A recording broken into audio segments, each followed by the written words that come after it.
예, 오늘은 그 하나님과 깊은 사귐의 기도 마지막 시간 8번째 시간입니다. 오늘 본문은 시편 59편 9절, 출애굽기 33장 20절, 고린도전서 7장 25절, 계시록 8장 1절, 고린도전서 3장 14절에서 15절의 말씀에 근거해서 말씀을 드리도록 하겠습니다. 이제 마지막 시간 세 가지를 여러분에게 말씀을 드리겠습니다. 첫 번째, 주님 안에 영원히 머무르십시오. 그렇죠? 우리의 삶은 그리스도 안에 영원히 이제부터 머무는 삶이 된 것입니다.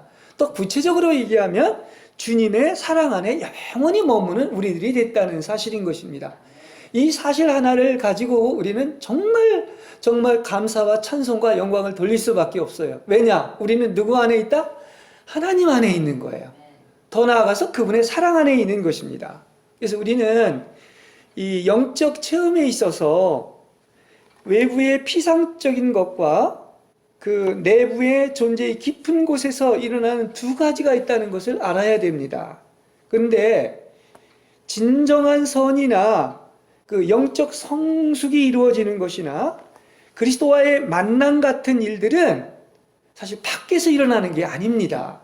그러니까 외적인 활동에서는 거의 찾아볼 수 없기 때문에 그럼 당연히 우리가 가야 할 길은 분명해지는 거예요. 바로 주님을 만나려면 존재의 가장 깊은 곳에서 일어나는 활동, 즉 성령님의 움직임에 온통 모든 의식을 집중해야 될 줄로 믿습니다. 그렇죠? 하나님이 거기에 계시니까 그런 것이죠. 예.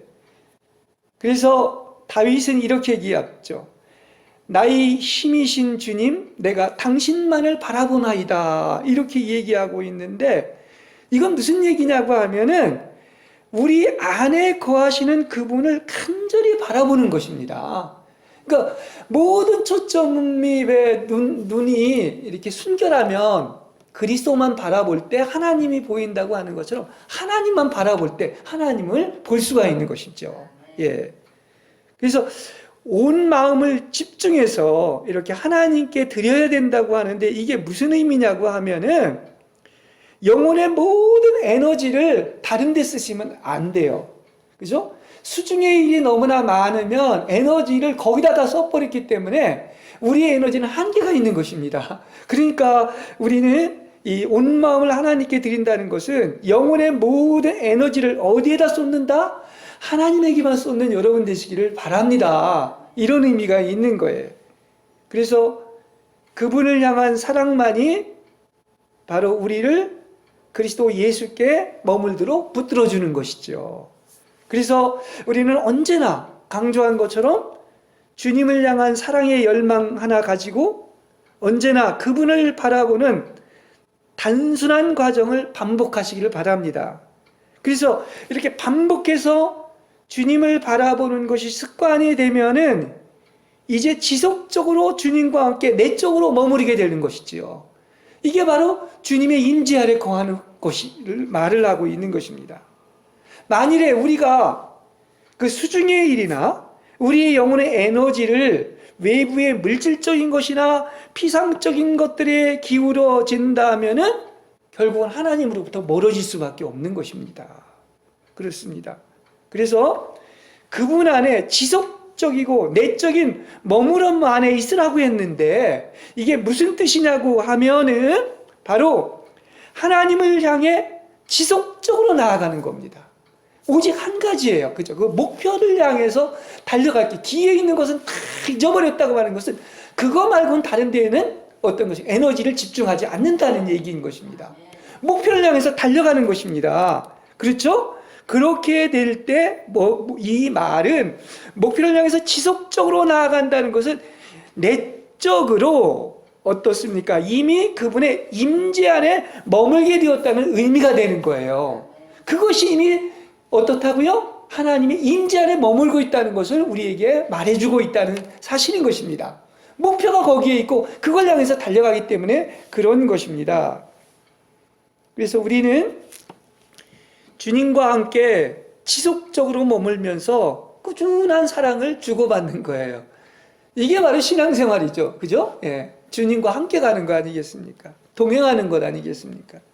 그래서 정말 이 맛을 본다면 예수 그리스도에게 속한다는 것은 형언할 수 없는 행복이죠. 누리는 자만이 알 수 있고 맛보는 자만이 알 수가 있는 것이고 그 사랑이 그냥 충만하면 아주 정말 어디에서 맛볼 수 없는 그 향내가 나는 거 아니겠습니까? 그렇습니다. 그래서 우리는 언제나 어떻게 보면 계속 지금 얘기한 한 가지 초점이 바로 뭐냐고 하면 그 사랑 하나 가지고 주님만 뜨겁게 사랑하라고 지금 계속 얘기하고 있지 않습니까? 그래서 오직 주님만 순전히 사랑하게 해주세요. 이 마음만 가지시기 바랍니다. 이것이 성경 얘기고 모든 계명의 결론이라고 얘기했잖아요. 주님도. 그죠? 제일 계명인 내 마음을 다하고 목숨을 다하고 내 힘을 다하고 내 생각을 다하여 주님이신 내 하나님을 사랑하라는 것입니다. 그럼 언제나 주님 안에 머무는 것이고 그 사랑 안에 있는 것이고 임재 안에 있는 것이 지속적으로 주님과 함께하고 있는 거예요. 주님과 동행하는 것이죠. 그런 것을 얘기하고 있습니다. 자, 아무리 얘기해도 역시 달콤하고 성경 얘기는 다 뭐냐? 사랑 얘기예요.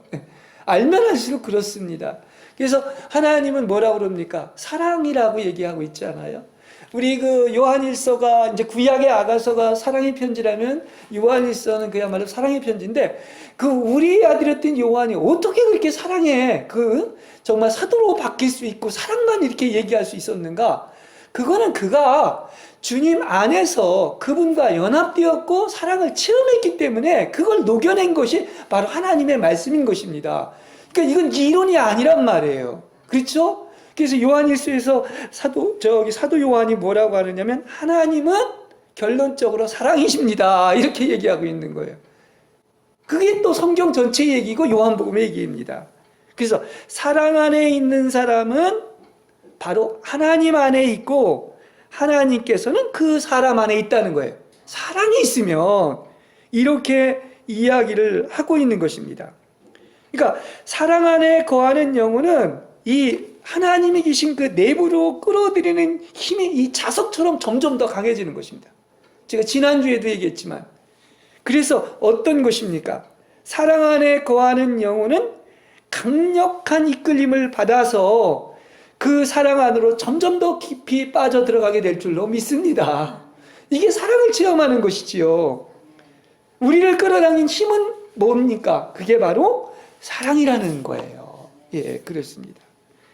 그래서 우리가 깊이를 가늠할 수 없을 만큼 깊은 바다에 빠지면 끊임없이 아마 바다 밑으로 빠져들어갈 겁니다. 사랑도 마찬가지. 사랑의 깊이와 넓이를 이렇게 얘기를 하는데 우리도 지속적인 머무름에 있는 그리스도인도 바로 뭡니까?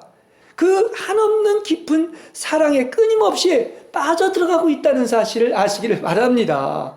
그러니까 딴 데가 아니에요. 그러니까 그러면 그럴수록 사랑에 올인할 수밖에 없는 거예요. 왜냐? 지속적인 그분 안에 머무름 안에 있으면 있을수록 어떻게 되겠습니까? 그 한없는 깊은 하나님의 사랑에 빠져들어가기 때문에 그런 것입니다. 그래서 이제 뭐가 와요? 완성인, 완전한 것이 오는데 사랑이 오면 이제 부분적인 것들은 다 사라지게 되고 이제 뭡니까? 결론적으로 얼굴과 얼굴을 맞대는 놀라운 세계가 임할 줄로 믿습니다. 여러분 거기까지 이르시는 여러분 되시기를 바랍니다. 얼마나 이거 달콤한 얘기입니까? 그죠? 그분의 얼굴을 맞대고 본다면 더 이상 바랄 것이 없는 거죠. 완전한 것이 오면 그렇게 되는 것이 아니겠습니까? 예.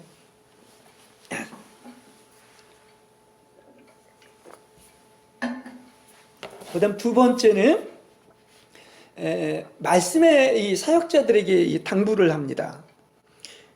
잃어버린 영혼이 회심한 후에 이 자꾸 어떤 일이나 밖에 어떤 언저리 그런 얘기보다 그 말씀의 사역자들이 해야 될 일은 바로 뭐냐고 하면 오직 그리스도를 내면 깊이 체험하는 법에 대해서 말씀해 줘야 돼요. 이게 교회에서 그 사역을 하는 사람들의 역할입니다. 예. 오직 그리스도 한 분만 바라보고 어떻게 하면 그리스도를 알고 그분과 거룩한 연합이 이루어져 순결한 신부가 될 수 있는지에 초점을 맞춰야 되는 겁니다. 그렇습니다. 이게 바른 교회의 모습인 거예요. 그렇죠. 다른 데 이용하면 안 된단 말입니다. 그렇죠? 더 심하게 얘기한다면 그리스도를 이탈한 것은 다 무너지게 되어 있습니다. 다 가짜입니다. 교회가 아무리 뭐 크고 많은 사람이 있다 할지라도 그거는 다 무너지는 거예요. 그러니까 우리가 주님의 소유가 되고 하나님이 우리의 전부가 되고 이 혼의 구원이 이루어지는 것만이 바로 천국에 들어가게 할 수가 있는 거예요. 목표는 거기에 있는 것이 아니겠습니까? 그렇죠? 그래서 피상적인 밖의 일들은 보도 수단이지 정말 유일한 그 목표는 오직 성도를 거룩하게 하는 거지요. 그렇습니다. 여기에 있는 거예요. 그러니까 교회가 여기에 목적을 둬야 되는 거예요. 그죠? 근데 보면은 너무나 막 어떤 교회 부흥이나 막 숫자나 헌금이나 이런 데 목표를 두기 때문에 이 경륜의 초점에서 벗어난 것이고, 그래서 성도를 교회의 외형이 커지기 위한 수단으로 이용하지 말아야 됩니다. 교회가 하락한 이유가 바로 여기에 있는 거예요. 뭐 열심히 전도해야 된다, 전도 방법 가르쳐주고 분주히 일하고 시름 들고 밖에 이런 활동과 행위들을 가르쳐주는 것이 아니라 그건 따라오는 것이고, 내면에 계신 그리스도를 깊이 체험하고 그리스도로 집이 건축되게 하시기를 바랍니다. 그렇습니다. 그렇다면 딴 얘기하면 안 됩니다. 사실 딴 얘기하지 마시고 그리스도만 공급하시기 바랍니다. 아니 그 많은 일을 하고 분주히 일하고 새벽기도도 나왔는데 거룩해지지 않아서 천국 들어가지 못한다고 하면 그 많은 일들이 무슨 관계가 있느냐 말이에요. 그렇죠. 그러니까 우리가 순수해야 돼요. 우리 사역자들이 그런 면에서는. 오직 장성한 분량까지 그리스도의 형상이 이루어지고 거룩해져서 신부가 되는, 이거 말고는 딴 데 목적을 둬서는 안 된다, 이렇게 얘기할 수 있습니다. 지난주에도 얘기했지만은 우리가 하나님의 아들의 자격의 영을 가진 그 하나님이 아들들이 되는 것 말고 다른 많은 그 분주한 일들이 무슨 상관이 있느냐는 얘기예요. 그렇죠? 예. 이게 참된 주의 종이 해야 될 일들이다, 이렇게 얘기할 수 있습니다.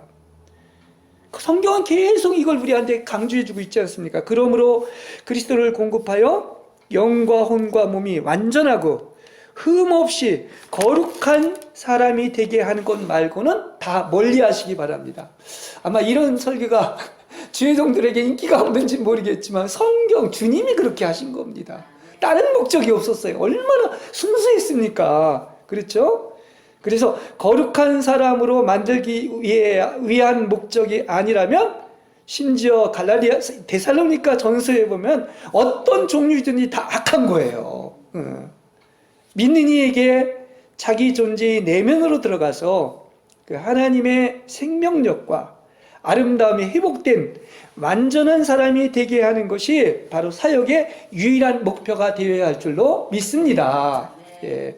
이제 마지막입니다. 마지막 세 번째, 사귐의 기도의 총 어떤 정리라고 볼 수 있는데, 그러면 세 번째는 바로 뭐냐면 하나님과 하나 되는 날까지예요. 왜 이 제목을 정했냐고 하면 이 그리스도를 깊이 체험하기에 최종 단계, 그리고 시작을 했다면 완성이 있는 것이고, 그 목표, 달려갈 길, 그 목표에 이르는 것인데, 그 최종 단계는 이 모든 지금까지 얘기했던 것들이, 지금까지 살아왔던 모든 것들이 다 뭐냐? 한 가지 목표, 유일한 것이 바로 뭐냐면 하나님과의 거룩한 연합인 것입니다. 얼마나 귀한 그 말인지 몰라요. 그죠? 예. 그래서 하나님과 사람의 거룩한 연합은 사실은 누가 제일 갈망하고 우리를 만들었냐면 창세전에 하나님이 계획하시고 예정하시고 신부로 선택했다는 사실을 아시기를 바랍니다. 그게 하나님의 최고의 목적인데, 그죠? 예.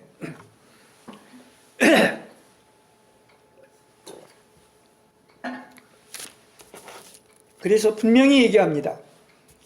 거룩한 연합은 묵상이나 기도, 사랑 고백, 예배, 헌신, 희생, 그 어떤 것으로도 이룰 수 있는 일이 아닙니다.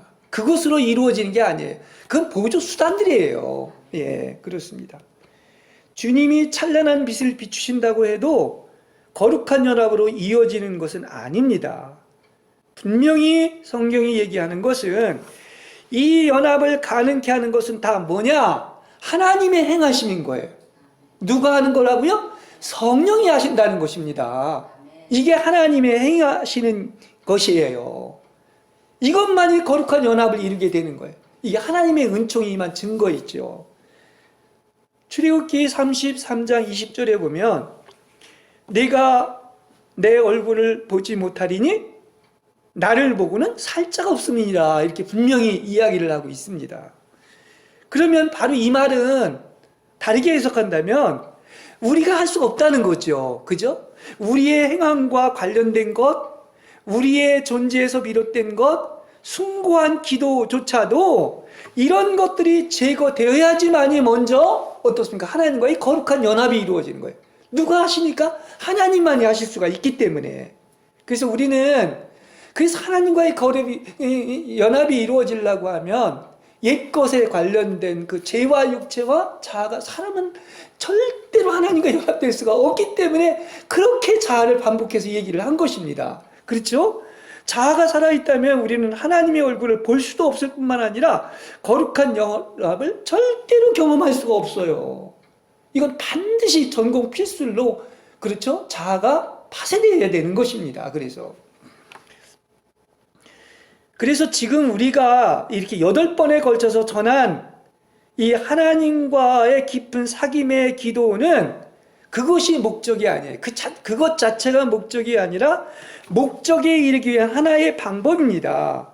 그럼 그리스도인이 궁극적으로 도달해야 될 목적은 바로 뭡니까? 앞으로 이제 책도 나오겠지만 제목을 그래서 하나님과의 거룩한 연합이라고 한 거예요. 하나님의 궁극적인 목적, 우리의 궁극적인 목적, 이게 하나 되는 게 다 뭡니까? 그리스도와의 거룩한 연합인 것입니다. 그렇죠. 그래서 이 거룩한 연합으로 인도되기 위해서 지금 8번에 걸쳐서 이렇게 일련의 과정을 말씀드린 거예요. 왜냐? 시작이 있으면 과정이 있고, 과정이 있으면 뭐가 있습니까? 이제 목표인 완성이 있는 거야. 완전해지는 그것 때문에 얘기한 거 아니겠습니까? 예. 계시록 8장 1절을 제가 참 많이 얘기를 했어요. 이게 뭐냐면 7째인을 떼실 때 하늘이 반 시간 동안 고요하더니라고 이렇게 말씀하고 있는데, 이게 우리 인간의 가장 깊은 중심부가 어떠한 상태인지를 얘기하고 있습니다. 그럼 우리가 하나님 안에서 연합되어 있을 때 가장 깊은 우리 마음의 중심부의 상태는 어떻다? 고요했다, 이런 표현을 하고 있는데, 이게 바로 뭐냐고 하면 하나님이 위험이 나타날 때는 모든 곳에서 숨죽여 침묵해야 됩니다. 고요함만 있는 거예요. 그렇습니다. 그래서 자아의 활동이 사라지고 존재 자체도 소멸되어야 합니다. 이게 이제 지성소를 얘기하는데, 지성소는 뭐 하는 곳이냐고 하면 이곳은 그야말로 거기에 엎드려 가지고 하나님의 말씀을 듣는 것 말고는 없는 것입니다. 그러니까 세상도 없고 나도 없고 온데간데 없어지고 그분의 음성만을 계속 듣는 곳이 지성소라고 하는 사실이에요. 여기서 사람의 말이 있지는 않다는 사실, 무슨 얘기인지 아시겠죠? 지성소에서는 그런 것입니다. 예. 그런데 이 우주에서 하나님과 정면 대치되는 것이 바로 뭐냐고 하면 그게 바로 자아라고 하는 거예요. 가장 하나님과의 연합을 방해하는 것이 바로 자아라고 하는 것입니다. 바깥의 것은 다 모든 것이 나를 거치기 때문에 최고의 어떤 방해 요소가 바로 뭐냐면, 내가 바깥에 게 아무리 유혹을 한다고 해도 반응을 안 하면 되지만 자아는 내 안에 있지 않습니까? 그래서 이 하나님과 정면 대치되는 게 자아라고 하는 거예요. 그래서 자아는 인간의 악한 행위가 시작되는 곳일 뿐만 아니라 악한 본성 자체가 발현되는 진원지인 것을 알아야 됩니다. 그래서 점점 더 거룩해질수록 내 자아가 다 죽었는 줄 알았는데 저 깊은 곳에 숨겨져 있는 또 자아라는 게 있다는 사실을 우리는 알아야 돼요. 이게 빛이 올 때 그걸 알 수가 있는 것입니다. 왜냐? 이 자라는 것은 근본 뿌리가 마귀로부터 온 것이기 때문에 그런 것입니다. 그렇죠? 근데 보면은 얼마나 많은 것들이 스스로 혼이나 자아로 하고 있습니까? 신앙생활을 하면서 마귀의 일을 하면서도 그것은 하나님의 일을 한다고 착각하는 거예요.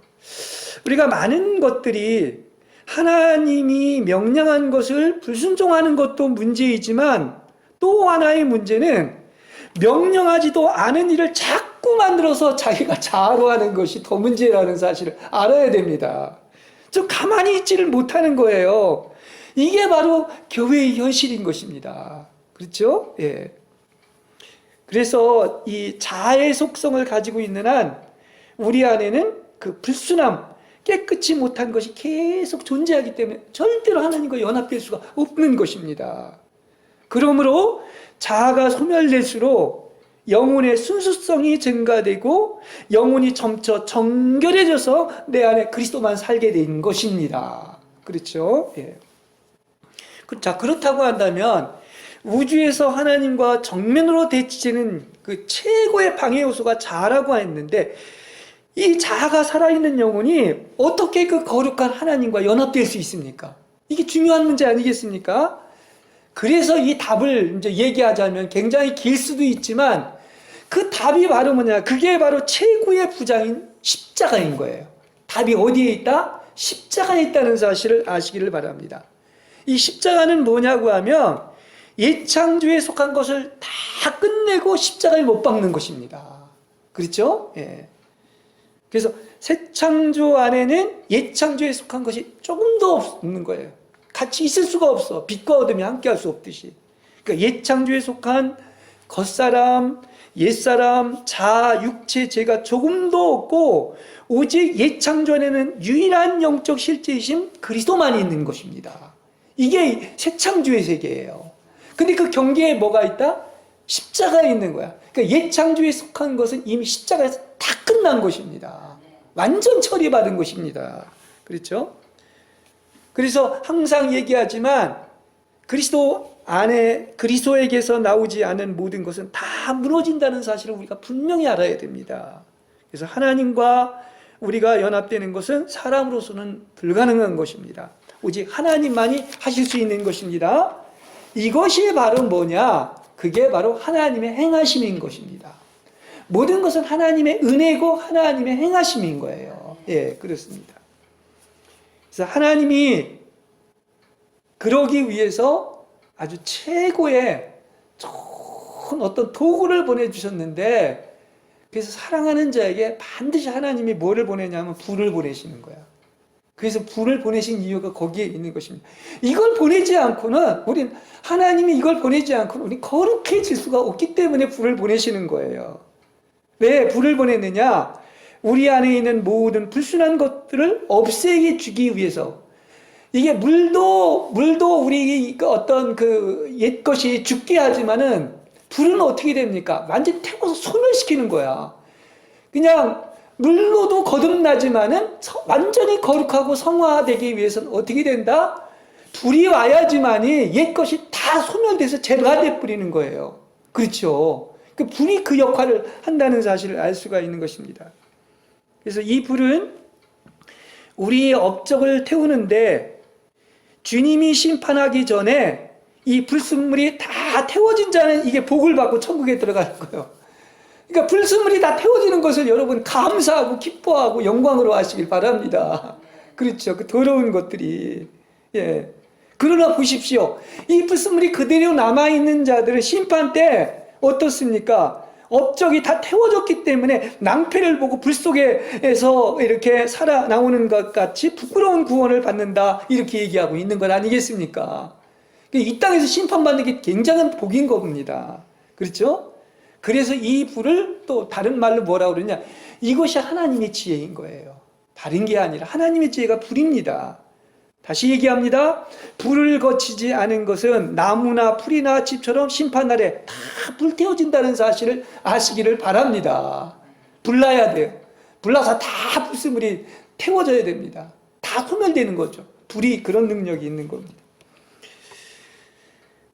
사실 우리 안에는 우리가 생각하는 것보다 훨씬 더 불순한 것들이 많이 들어 있습니다. 불결할 정도가 아닙니다. 아주 추악하고 냄새나고 더러운 것임을 우리는 알아야 됩니다. 그래서 이 불순함은 하나님과 거룩한 연합을 이루는데 최고의 치명적인 요소인 겁니다. 그렇습니다. 여러분의 자아가 얼마나 불결함의 뿌리임을 안다면 절대로 나로 살지 않을 것이고 나로 행동하지 않을 것이고 나를 사랑하지 않을 것입니다. 우린 6,000년 동안 살아온 그 자아가 있기 때문에 이것이 불로 소멸되지 않고는 없어지지 않는다니까요. 그리고 내가 자아가 죽은 것 같지만은 저 깊은 뿌리 속엔 그게 또 있다고요. 나는 모르지만 하나님만 아는 것이 있다는 말입니다. 그렇죠?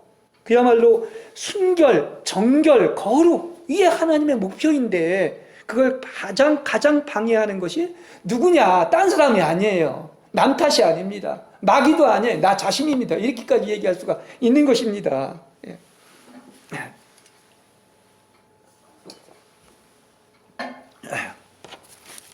또 하나, 이 자아가 이렇게 하나님을 가장 대적하는 방해 요소라고 얘기하고 있는데 이 자아에서 나오는 것이 또 하나가 있는 게 바로 뭐냐면 자아 말고 거룩한 연합을 방해하는 것이 지가 살 때 나오는 행위가 그런 거예요. 자기 스스로 하는 행동, 이것이 또한 연합을 방해를 한다는 사실인 것입니다. 왜 스스로 행하는 이 행동이 이렇게 거룩한 연합을 방해하느냐고 하면 하나님은 우리를 만드신 목적이 너 혼자 있으라는 말을 절대 안 합니다. 의지하지 않는 걸 참 싫어합니다. 그러니까 하나님이 가장 싫어하는 것은 나 없이 너 스스로 행동하는 것을 그렇게 싫어한다는 사실을 알아야 됩니다. 그렇죠? 예. 왜 그러냐고 하면 이건 지가 하나님인 거예요. 자기가 주인이 되고 자기가 왕의 자리를 차지하는 것이기 때문인 것을 알아야 될 것입니다. 그렇죠? 우리가 인류가 최초로 타락한 것도 보면은, 예? 그 마귀가 어떤 유혹을 하느냐면 선악과를 먹으면 눈이 밝아져서 너도 하나님과 같이 될 수 있다고 이렇게 유혹한 거예요. 이 말은 무슨 얘기야? 하나님 없이 네 스스로 하라는 얘기인 것이죠. 마음대로 행동하라는 거예요. 보십시오. 사탄이 예수님을 유혹한 것도 바로 뭐냐고 하면 더 끔찍한 살인죄나 간음죄나 이런 걸로 유혹한 것이 아니라니까요. 보면은 예수님을 사탄이 유혹한 것을 보면은 네가 하나님의 아들이거든. 네 스스로 돌덩이를 떡덩이로 만들고 네 스스로 성전 꼭대기에서 뛰어내리고 세상의 영광을 취하라는 것입니다. 이게 이렇게 행동이 그렇게 하나님과 연합을 방해하는 겁니다. 근데 예수님은 어떻게 했죠? 하나님의 아들임에도 불구하고 절대로 스스로 행동한 적이 없어요. 사람의 아들로서 스스로 행하지 않았다는 사실을 아시기 바랍니다. 이게 굉장히 깊은 영적인 의미를 가지고 있는 것입니다. 다시 말하면 마귀는 언제 성공하느냐? 너 하나님 없이 스스로 너 그런 거 다 할 수 있잖아. 너 능력이 있잖아. 그러니까 스스로 하게 하고 혼이 움직이면 이미 승리한 거예요, 마귀가. 우린 절대로 주님 안에 있어야지, 그리스도 안에 있어야지 내 스스로 혼이 움직였다고 하면 백전백패하는 것입니다. 그래서 이것은 바로 뭐냐? 이것은 바로 살인죄나 간음죄보다 더 본질적인 죄인 거예요. 간음죄나 살인죄는 생산 공장에서 나온 생산품들이지만 내 스스로 행동하는 것은 바로 뭐다? 원죄라고 하는 그 생산 공장에 해당이 된다는 사실을 아시기를 바랍니다. 무슨 얘기인지 아시겠죠? 그렇습니다. 근데 우리는 이거를 모르고 그렇게 왜 분주하게 그렇게 뭘 자꾸 만들어서 합니까? 언제 하나님이 그런 명령하셨어요? 그렇지 않습니까? 마귀의 계기는 이렇게 하나님을 의지하지 못하게 하고 혼의로 말미암아 계속 뭘 만들게 하고 일하게 하고 분주하게 만드는 거예요. 그게 다 마귀의 계기라는 것을 아는 사람이 몇 사람 되겠습니까? 그죠? 그렇게 생각을 안 하는 거야. 내가 이렇게 하고 나서 난 이만큼 했다고 이렇게 스스로 이렇게 안위 얻는 거죠. 그래서 다시 한번 얘기하지만 자아가 하나님과의 연합을 불가능하게 만드는 것처럼 하나님 없이 스스로 무엇인가를 행하는 것이 바로 하나님과의 연합을 불가능하게 만든다는 사실을 알아야 돼요. 이렇게 스스로 하나님 없이 하는 행위가 나쁘다는 것을 알아야 됩니다. 바로 이것은 왜 그러냐? 스스로 하는 것은 자기가 주인인 것이고 자기가 왕인 것이고 이것은 불신의 표시이고 성령의 인도를 받지 않고 바로 자신이 주인이 됐기 때문인 것입니다. 하나님은 온데간데 없어진 거죠. 하나님이 왕이신데. 예.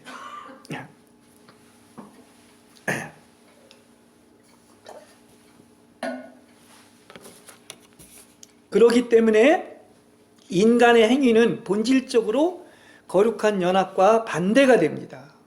우리 하나님은 무한하시고 무한한 고요이신 하나님이기 때문에 그런 고요하신 하나님이 임하시고 그분이 행하시기에 우리 보고 아무것도 하지 않고 오직 우리 보고 뭐 하라고 하느냐? 그분의 고요함 속에 들어가라고 하는 거예요. 이게 하나님이 우리에게 하시는 명령입니다.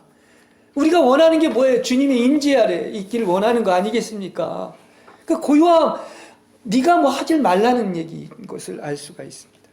그래서 행위는 이렇게 하나님과 동화되는 것을 막아버린다는 사실을 알아야 됩니다.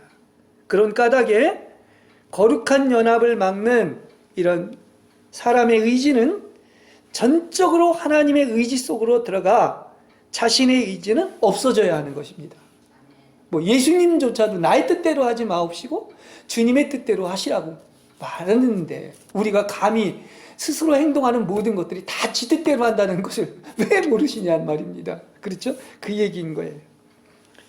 하나님이 우리에게 바라시는 것은 우리가 거룩해지기를 원하는 거죠. 다시 말해 우리 영혼이 깨끗해지기를 원한다는 사실. 하나님이 가장 바라시는 게 딴 거 없습니다.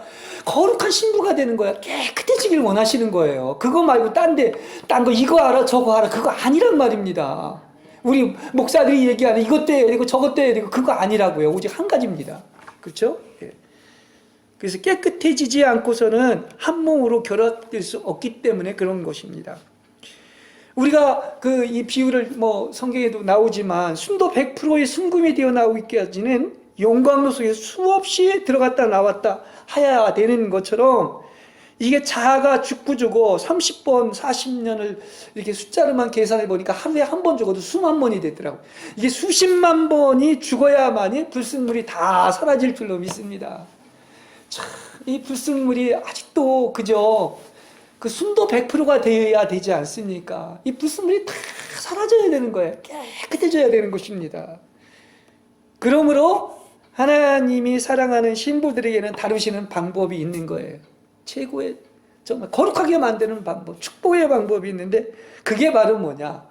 왜 하나님이 이토록 철저하게 나를 다루시고 파괴하시고 십자가에 못 박게 하실까? 바로 이것이 유일한 하나님과 연합되는 방법이기 때문에 그런 거예요.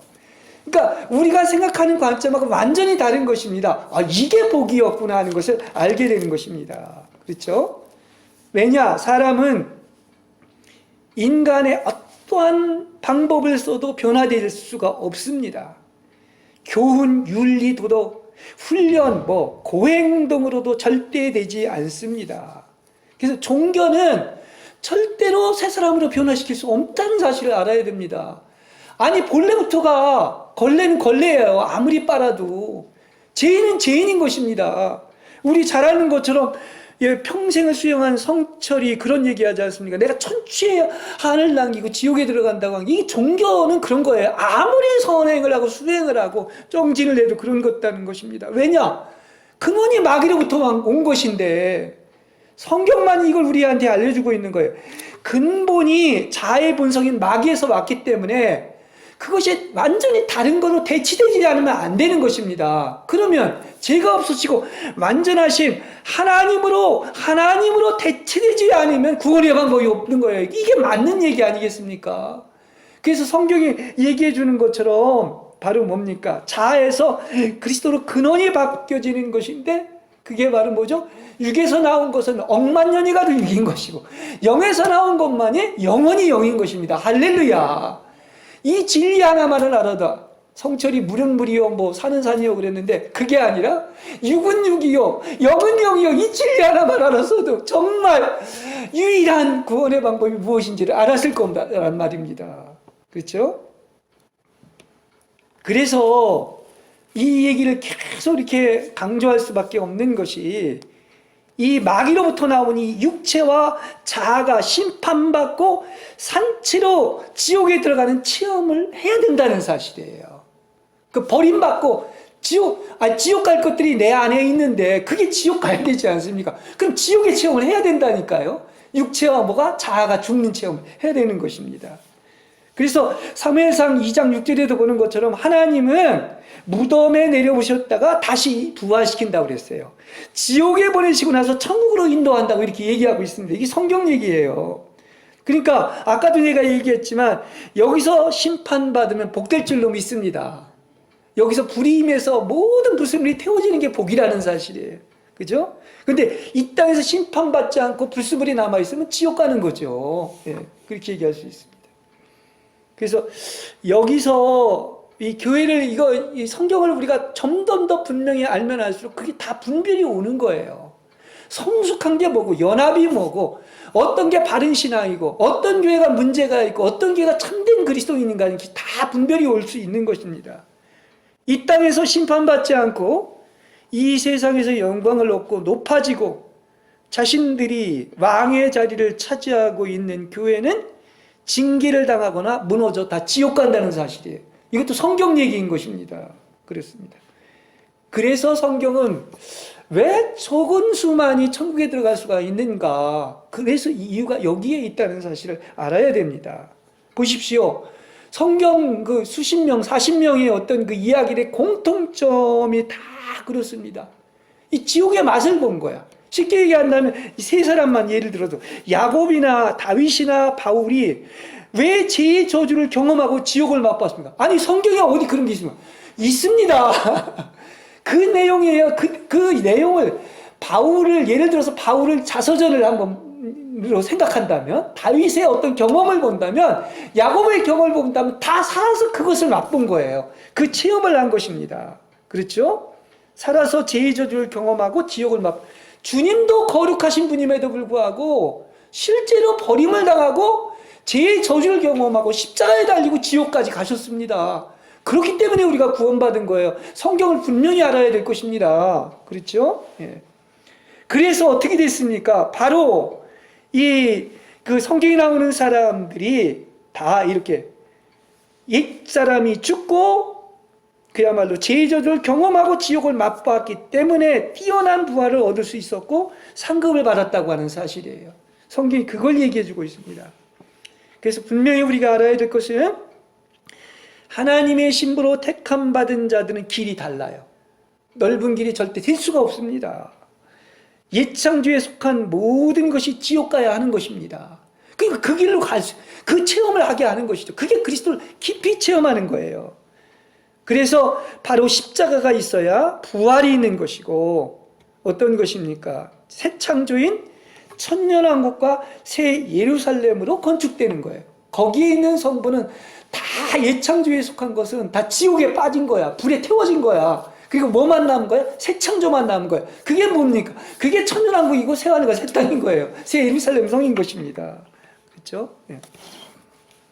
자, 이제 말씀을 이렇게 맺는데 이 광대한 것을 이렇게 길게 얘기할 수 없지만 두 단어를 가지고 좀 얘기하고 싶습니다. 우리가 하나님과 그 연합을 이루는 데 있어서 뭐가 있어야 되느냐면 두 가지, 이 수동성과 단순성이 있어야 돼요.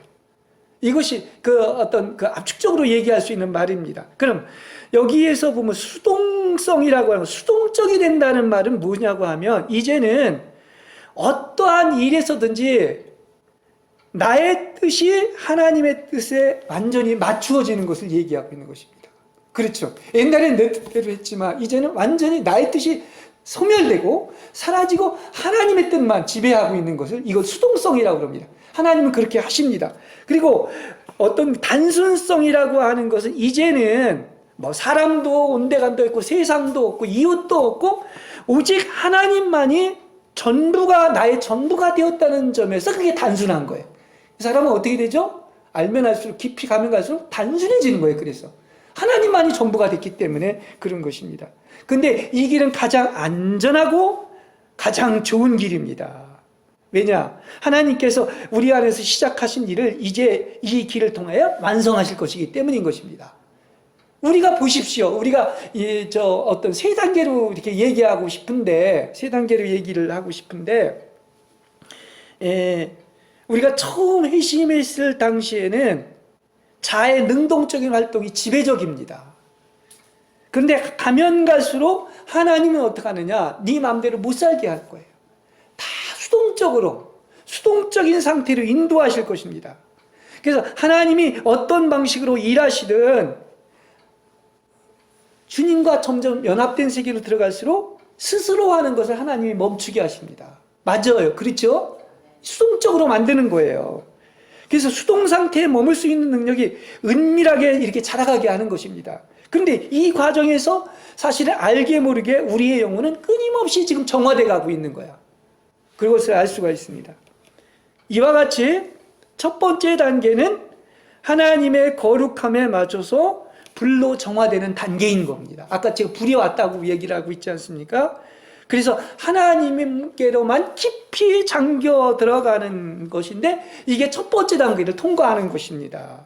다시 말하면 거룩하신 하나님께서 자신의 거룩함에 맞춰서 우리도 그렇게 깨끗해 나가게 하시는 것입니다. 수동적인 상태에서. 자, 그 다음 두 번째 단계는 바로 뭐냐면 하나님과 하나됨입니다. 그죠? 이것도 과정이 있는데 아까 그랬죠. 신앙에는 반드시 시작이 있고 과정이 있고 진행 과정이 있고 완성이 있다. 그럼 두 번째 하나님과 하나됨이라고 하는 것도 우선 우리의 자의적인 노력이 차츰 줄어들다가 이제 완전 멈춰버리는 순간까지 가야 됩니다.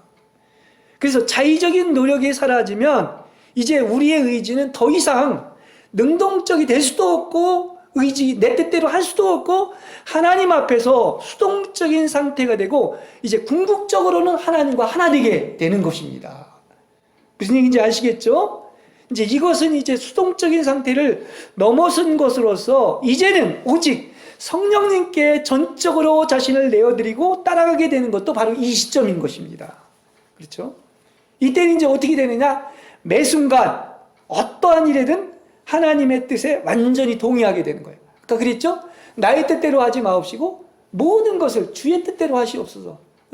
주의 뜻대로. 그렇죠? 그런 노래도 있지 않습니까? 주여, 내 주여, 내 주여, 뜻대로 하시옵소서 하는 그 노래처럼 그렇습니다. 그래서 이제 자아는 사라지고 철저히 수동적인 상태가 돼서 매 순간 하나님의 뜻에 따라서만 반응하게 되는 거예요. 이게 뭡니까? 하나님과 하나님의 단계인 것입니다. 자, 마지막입니다. 자, 마지막 단계는 바로 뭐냐? 그게 지금 우리가 하나님을 계속 시종일관 바라보고 앞으로 나아가라고 하지 않았습니까? 역시 마지막 단계는 지금 제목과 모든 대단원의 막인 것처럼 오직 하나인 거죠. 그건 바로 뭡니까? 하나님과의 거룩한 연합에 이르는 겁니다. 다시 말한다 그러면 내가 완전한 것처럼 너희도 완전해지라는 얘기인 것이죠. 이게 마지막인 거예요. 목표에 이른 것을 이야기하고 있는 것입니다. 이제 그동안 8번에 걸쳐서 많은 성경으로 기도하기, 주님 바라보기도 많은 것들을 소개했지만 이것은 다 보조수단인 거예요. 버팀목인 것입니다. 그러나 이제는 최후의 목적지에 완전함에 이르렀다고 하면 지난 과정에 있던 것들은 다 버려야 되는 것이죠. 그렇지 않습니까? 예. 그렇죠? 그래서 우리가 하나의 순례자로서의 천국 여행이라고 이렇게 표현할 수 있는데 철로 역정의 여정인데 천국 여행을 시작했기 때문에 우리는 어떻게 됩니까? 중간에 머물지 마시고 천국의 항구에 이를 때까지 계속 나아가는 여러분이 되시길 바랍니다. 여러분 천국의 항구에 도달하였습니까?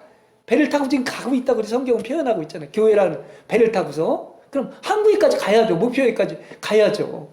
그것을 알 수가 있습니다.